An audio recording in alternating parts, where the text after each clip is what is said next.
প্রিয় শিক্ষার্থীবৃন্দ, আশা করি তোমরা ভালো আছো। অনলাইন ক্লাসে তোমাদের আমন্ত্রণ জানাচ্ছি। আজ আলোচনা করব ব্যবসা উদ্যোগ বিষয়ের নবম ও দশম শ্রেণীর অধ্যায় 2 ব্যবসায় উদ্যোগ ও উদ্যোক্তা। ইংরেজিতে বলা হয় বিজনেস এন্ট্রপ্রিনিয়রশিপ অ্যান্ড এন্ট্রপ্রিনিয়র। এর দ্বিতীয় অংশ আজ আলোচনা করব। প্রথম অংশ ইতিপূর্বে আলোচনা করা হয়েছে। প্রথম অংশে ছিল ব্যবসা উদ্যোগ ও উদ্যোক্তা কাকে বলে, উদ্যোগ ও ব্যবসা উদ্যোগের পার্থক্য, ব্যবসা উদ্যোক্তার বৈশিষ্ট্য, ব্যবসা উদ্যোক্তার গুণাবলী আলোচনা করা হয়েছিল। আজ আলোচনা করব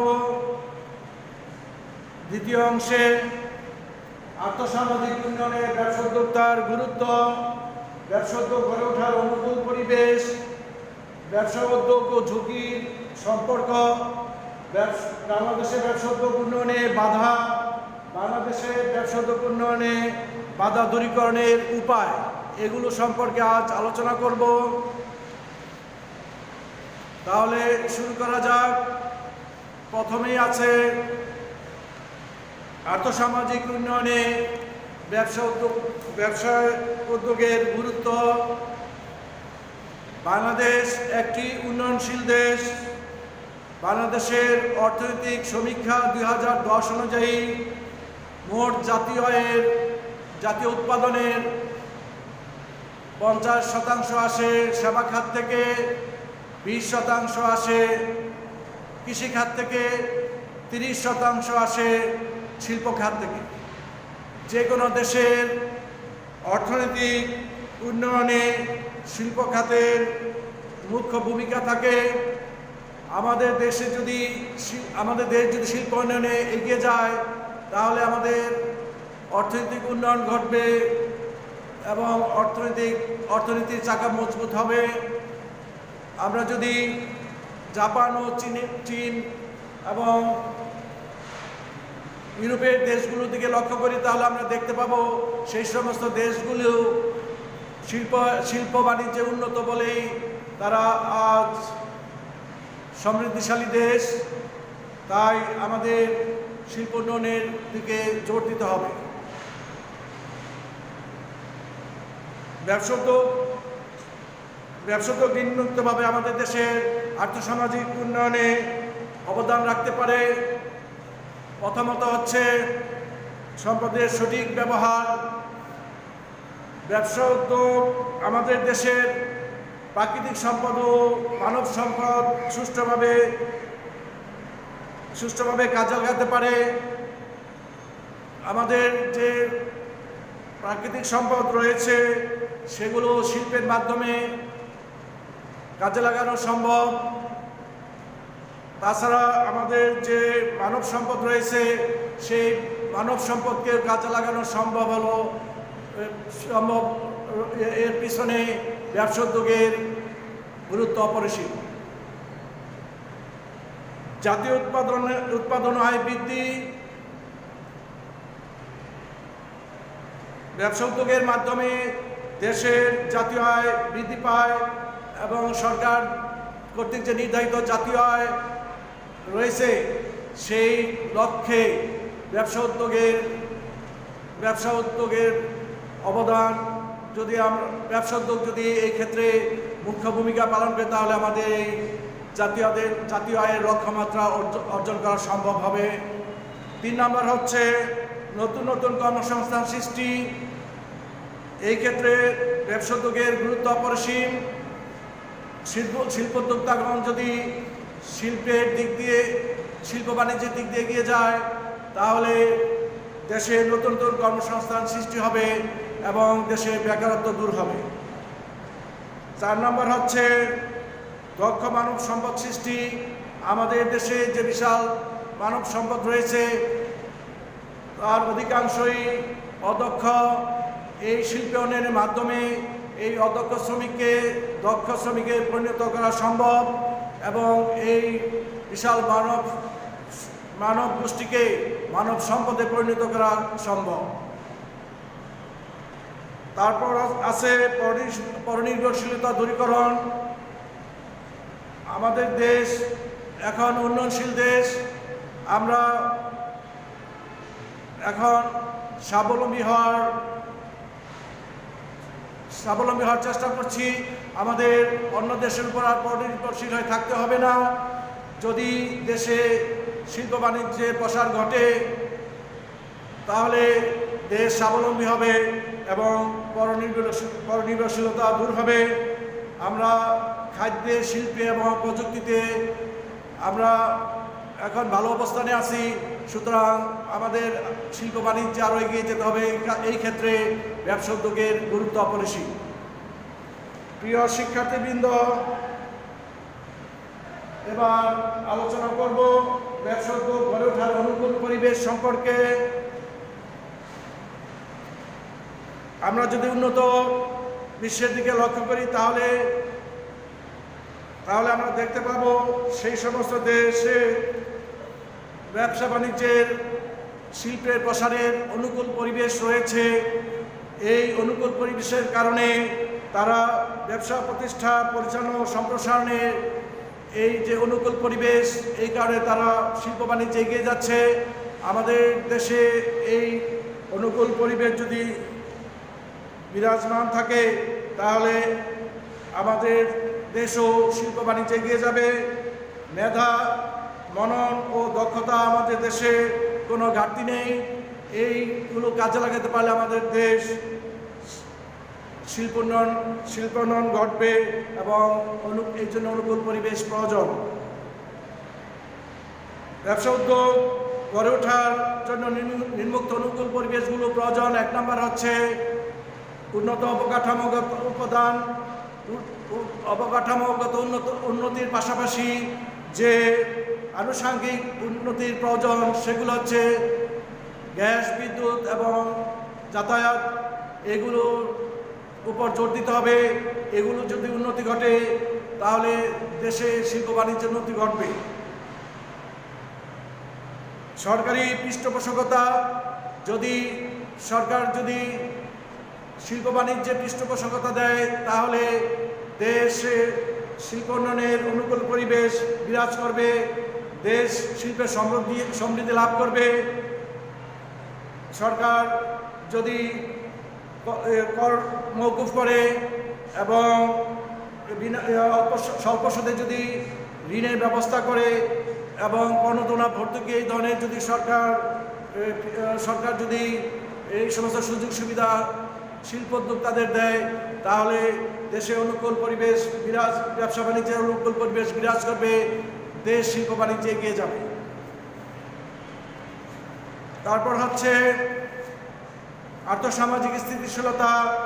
যদি দেশে অর্থনৈতিক, রাজনৈতিক ও সামাজিক স্থিতিশীলতা বজায় থাকে তাহলে দেশ শিল্প বাণিজ্যে এগিয়ে যাবে।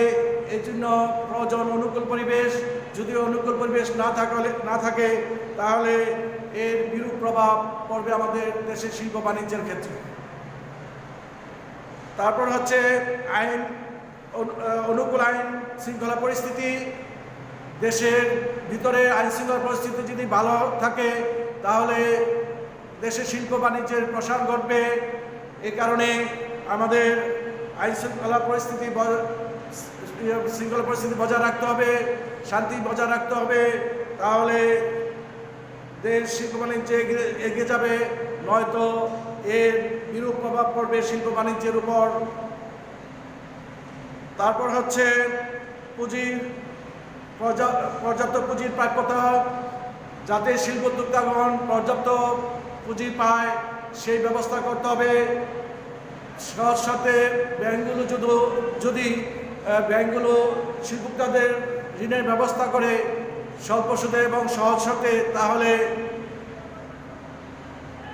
অনুকূল ব্যবসা বাণিজ্যের অনুকূল পরিবেশ বিরাজ করবে এবং দেশের শিল্প বাণিজ্যে এগিয়ে যাবে। প্রশিক্ষণের সুযোগ। আমাদের দেশে যে প্রশিক্ষণের ব্যবস্থা রয়েছে তা যথেষ্ট নয়। আরও প্রশিক্ষণের ব্যবস্থা করতে হবে, প্রশিক্ষণ কেন্দ্র বাড়াতে হবে, শিল্প উদ্যোক্তাদেরকে বিনিয়োগের ব্যাপারে এগিয়ে আসার জন্য তাদের বিভিন্ন প্রশিক্ষণের ব্যবস্থা থাকলে দেশ শিল্প বাণিজ্যে এগিয়ে যাবে। প্রিয় শিক্ষার্থীবৃন্দ, এবার আলোচনা করব ব্যবসা উদ্যোগ ঝুঁকির সম্পর্কে। ব্যবসা উদ্যোগের সাথে ঝুঁকির একটি সম্পর্ক রয়েছে। উদাহরণ হিসাবে আমি প্রথমে একটি উদাহরণ দিয়ে বোঝানোর চেষ্টা করব। ঢাকার রাপা প্লাজার ইস্তা ফ্যাশন হাউসের মালিক ইস্তা আক্তার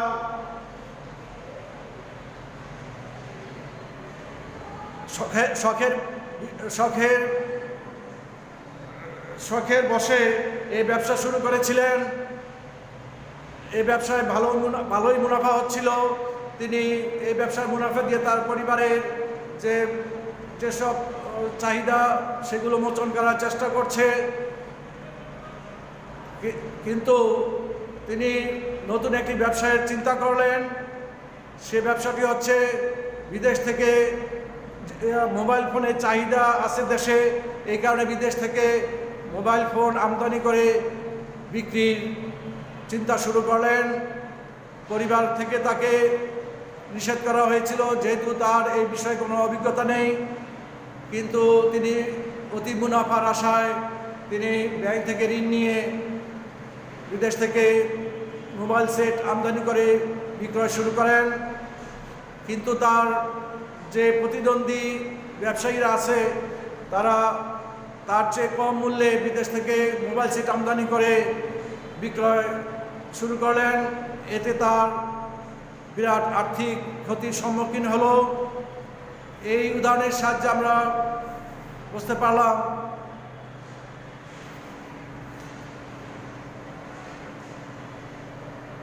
তার এই ব্যর্থতার পিছনে রয়েছে ঝুঁকির পরিমাণ বিবেচনা না করে তিনি ব্যবসা শুরু করেছিলেন। এই কারণে তাকে ক্ষতির সম্মুখীন হতে হয়েছিল। তো এই কারণে প্রথমেই প্রয়োজন আমাদের ঝুঁকি পরিমাপ করা এবং সেই ঝুঁকি কাটিয়ে ওঠার মতো ব্যবস্থা গ্রহণ করে সেই ঝুঁকি হাতে নেওয়া। সুতরাং এখানে তার এই ঝুঁকি পরিমাপ না করার কারণে তার এই ব্যর্থতা তার ব্যবসায় আসে। আমরা জানি ব্যবসা উদ্যোগের সাথে ঝুঁকির একটি সম্পর্ক রয়েছে। কোনো ব্যবসায় ঝুঁকি বেশি, আবার কোনো ব্যবসায় ঝুঁকি কম। যে ব্যবসায় ঝুঁকি বেশি সে ব্যবসায় লাভের পরিমাণও বেশি, যে ব্যবসায় ঝুঁকি কম সে ব্যবসায় লাভের বা মুনাফার পরিমাণও কম। উদাহরণ হিসাবে আমরা বলতে পারি, যেমন মুদি দোকানগুলোতে পুঁজির পরিমাণ কম, সেই ক্ষেত্রে তাদের ঝুঁকির পরিমাণও কম, মুনাফার পরিমাণও কম। তাহলে আমরা বুঝতে পারলাম যেখানে ঝুঁকি বেশি সেখানে লাভের পরিমাণ বেশি, যেখানে ঝুঁকি কম সেখানে লাভের পরিমাণও কম। সেই ক্ষেত্রে আমাদের ঝুঁকি নেওয়ার পূর্বে আমাদের ঝুঁকি ওভারকাম করার মতন মানসিকভাবে প্রস্তুত থাকতে হবে এবং পূর্ব পরিকল্পনা নিয়ে কাজ করতে হবে। ব্যবসায় বিভিন্ন ধরনের ঝুঁকি থাকে। একদিকে আছে যেমন ব্যবসায়িক ঝুঁকি, আরেকদিকে আছে আর্থিক ঝুঁকি। যে ব্যবসায়িক ঝুঁকিটা হচ্ছে অনেক সময় পণ্যের চাহিদা কমে যেতে পারে, সেই চাহিদা কমে যাওয়ার কারণে মুনাফার পরিমাণ কমে যায়, সেটা হচ্ছে ব্যবসায়িক ঝুঁকি। আর আর্থিক ঝুঁকি হচ্ছে একজন ব্যবসায়ী যে পরিমাণ মুনাফার আশা করেছিল সেই পরিমাণ মুনাফা অর্জন করা সম্ভব হয়নি। এই যে ক্ষতি সেটাকে বলা হয় আর্থিক ঝুঁকি। সুতরাং ব্যবসায় পিছনে সবসময় ঝুঁকি থাকবে। ব্যবসায়ের সাথে ঝুঁকির একটি বিরাট সম্পর্ক রয়েছে। পরিশেষে আমরা বলতে পারি, একজন সফল উদ্যোক্তা সর্বদা ঝুঁকি আগে নিরূপণ করবেন এবং তার হ্রাসের ব্যবস্থা নেবেন। যদি একজন উদ্যোক্তা পূর্বেই ঝুঁকি নিরূপণের ব্যবস্থা করেন এবং ঝুঁকি ওভারকাম করার ব্যবস্থা নেন, তাহলে সে ব্যবসায়ে মুনাফা অর্জন করা সম্ভব হবে।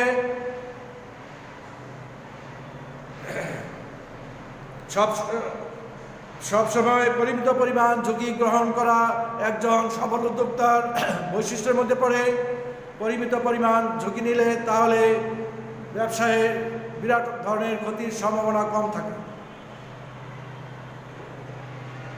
তাহলে এবার আমরা আলোচনা করব বাংলাদেশে ব্যবসা উদ্যোগের উন্নয়নের বাধা। বাংলাদেশে ব্যবসা উদ্যোগ উন্নয়নের যে বাধাগুলো, সেই বাধাগুলো আমরা এখন বিশ্লেষণ করব। প্রথমত হচ্ছে সুষ্ঠু পরিকল্পনার অভাব। আমাদের দেশে শিল্প বাণিজ্যের ক্ষেত্রে সুষ্ঠু পরিকল্পনার অভাব রয়েছে।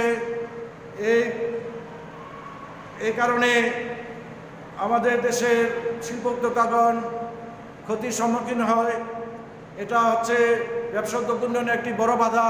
এমন পরিকল্পনা নিতে হবে যে পরিকল্পনা বাস্তবায়ন করা সম্ভব এবং নিয়মতান্ত্রিকভাবে ও পর্যায়ক্রমে এই পরিকল্পনা গ্রহণ করা উচিত। 2 নম্বর হচ্ছে চাকরির প্রতি অধিক আগ্রহ। আমাদের দেশের যে শিক্ষা ব্যবস্থা, প্রচলিত শিক্ষা ব্যবস্থায় শিক্ষার্থীরা এমনভাবে মানসিকভাবে তৈরি হয়, সে চিন্তা করে সবসময় যে লেখাপড়া শেষে চাকরি করা।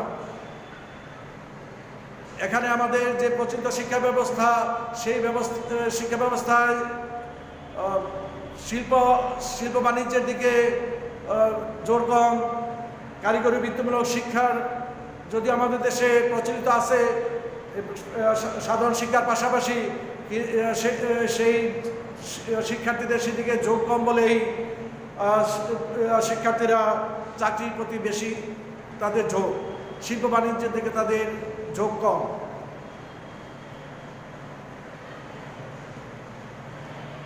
এবার 3 নম্বর হচ্ছে কারিগরি বৃত্তিমূলক শিক্ষার অপর্যাপ্ততা।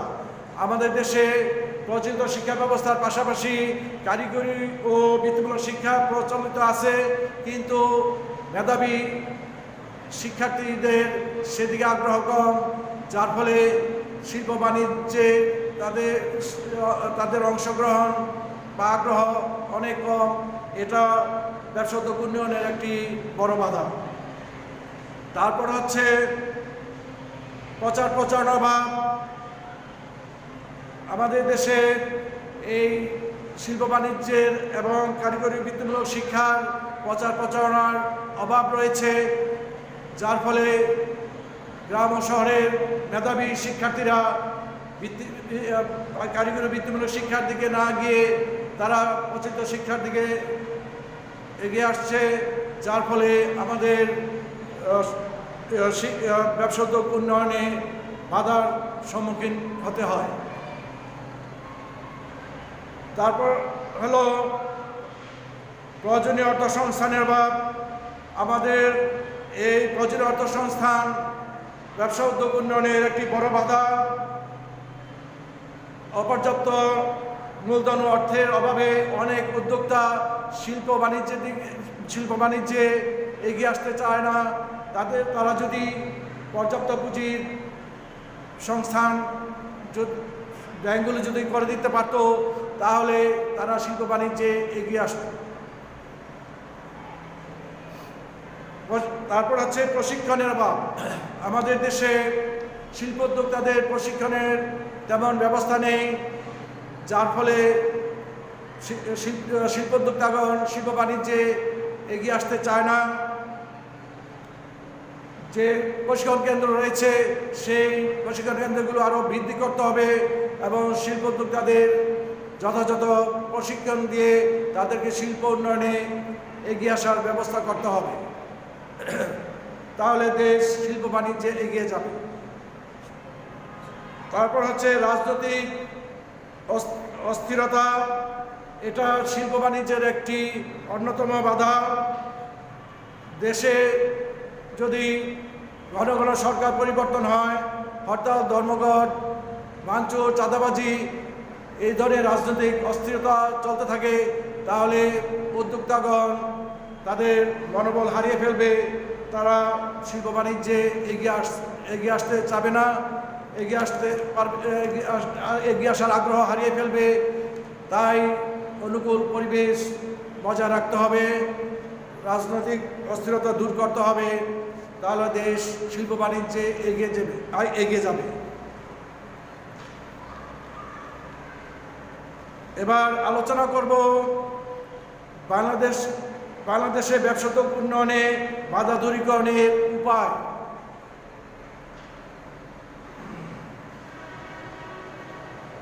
আমরা যদি এই বাংলাদেশের শিল্পোদ্যোক্তা উন্নয়নের যে বাধাগুলো রয়েছে সেগুলো আমরা দূর করতে পারি, তাহলে আমাদের দেশে গিয়ে শিল্প বাণিজ্যে এগিয়ে যাবে। এই জন্য আমাদের নিম্নলিখিত পদক্ষেপগুলো নিতে হবে। প্রথমত হচ্ছে কার্যকর বাস্তবভিত্তিক পরিকল্পনা গ্রহণ। এমন পরিকল্পনা গ্রহণ করতে হবে যে পরিকল্পনা বাস্তবায়ন করা সম্ভব। তাহলে সেই পরিকল্পনা যদি শিল্প বাণিজ্য পরিচালনা করা হয়, তাহলে শিল্প বাণিজ্যে আমাদের দেশ সমৃদ্ধি লাভ করবে। 2 নম্বর হচ্ছে ব্যাপক প্রশিক্ষণ কর্মসূচি গ্রহণ করতে হবে। শিল্পোদ্যোক্তাদের প্রশিক্ষণের যদি যথাযথ ব্যবস্থা করা যায়, তাহলে আমাদের দেশ শিল্প বাণিজ্যে আরও এগিয়ে যাবে এবং উন্নয়নের ব্যবসা উদ্যোগের উন্নয়নের বাধা দূর হবে। 3 নম্বর হচ্ছে দেশব্যাপী ব্যাপক প্রচার প্রচারণার ব্যবস্থা করতে হবে। আমার গ্রাম এবং শহরের শিক্ষার্থীরা যাতে এই ব্যবসা উদ্যোগ উন্নয়নের যে সমস্ত কার্যক্রমগুলো আছে সেই কার্যক্রমগুলো যদি তারা জানতে পারে এবং প্রচার যদি ঠিকভাবে করা হয়, তাহলে আমাদের ব্যবসা উদ্যোগ উন্নয়ন ত্বরান্বিত হবে। তারপর হচ্ছে কারিগরি ও বৃত্তিমূলক শিক্ষার প্রসার। প্রচলিত শিক্ষা ব্যবস্থার পাশাপাশি আমাদের কারিগরি ও বৃত্তিমূলক শিক্ষার প্রসার ঘটাতে হবে, তাহলে ব্যবসা উদ্যোগ উন্নয়ন ত্বরান্বিত হবে। ব্যবসা উদ্যোক্তাদের বিনিয়োগ পরামর্শ প্রদানের ব্যবস্থা করতে হবে। শিল্প উদ্যোক্তাদেরকে যদি বিনিয়োগ পরামর্শ দেওয়া হয়, তারা শিল্প বাণিজ্যে এগিয়ে আসবে। এই ব্যাপারে যথাযথ ব্যবস্থা গ্রহণ করে তাদের বিনিয়োগের পরামর্শ দিয়ে তাদের আগ্রহ সৃষ্টি করতে হবে শিল্প প্রতিষ্ঠান স্থাপনের জন্য। তারপর হচ্ছে প্রয়োজনীয় অর্থসংস্থানের ব্যবস্থা করতে হবে। আমাদের দেশের শিল্প উদ্যোক্তারা যাতে সহজ শর্তে ব্যাংক থেকে ঋণ নিয়ে তারা পুঁজি সংস্থান করতে পারে, শিল্প বাণিজ্যে বিনিয়োগ করতে পারে, সেই ব্যবস্থা যদি করা যায়, তাহলে আমাদের ব্যবসা উদ্যোগ উন্নয়নের যে বাধা, সেই বাধা অনেকটা ওভারকাম করা যাবে। তারপর হচ্ছে ব্যবসা মাধ্যমিক ও উচ্চ মাধ্যমিক পর্যায়ে শিল্পোদ্যোগ বিষয়টি ব্যাপকভাবে অন্তর্ভুক্ত করতে হবে। আমাদের যে শিক্ষা ব্যবস্থা আছে মাধ্যমিক ও উচ্চ মাধ্যমিক পর্যায়ে, সেই বিষয়গুলোতে শিল্প উদ্যোগ উন্নয়নের বিষয়টি অন্তর্ভুক্ত করে সেগুলো পাঠদানের ব্যবস্থা করতে হবে, তাহলে আমাদের শিল্প উদ্যোগ উন্নয়নের বাধা দূর হবে। তারপর হচ্ছে রাজনৈতিক স্থিতিশীলতা। দেশের রাজনৈতিক পরিস্থিতি যদি অনুকূল থাকে, তাহলে দেশের অর্থনৈতিক উন্নয়ন ঘটবে এবং ব্যবসায়িক উন্নয়নের বাধা দূর হবে। পরিশেষে আমরা বলতে পারি, উপরোক্ত ব্যবস্থাটি গ্রহণ করতে পারলে দেশের ব্যবসায়িক উন্নয়নে ব্যাপক সম্ভাবনার দ্বার উন্মোচিত হবে এবং দেশ শিল্প বাণিজ্যে সমৃদ্ধি লাভ করবে। প্রিয় শিক্ষার্থীবৃন্দ, আজ আমি এখানেই শেষ করছি। পরবর্তী ক্লাস দেখার আমন্ত্রণ রইল। এ পর্যন্ত সবাই ভালো থাকবে, সুস্থ থাকবে, এই প্রত্যাশা করে শেষ করছি। সকলকে ধন্যবাদ।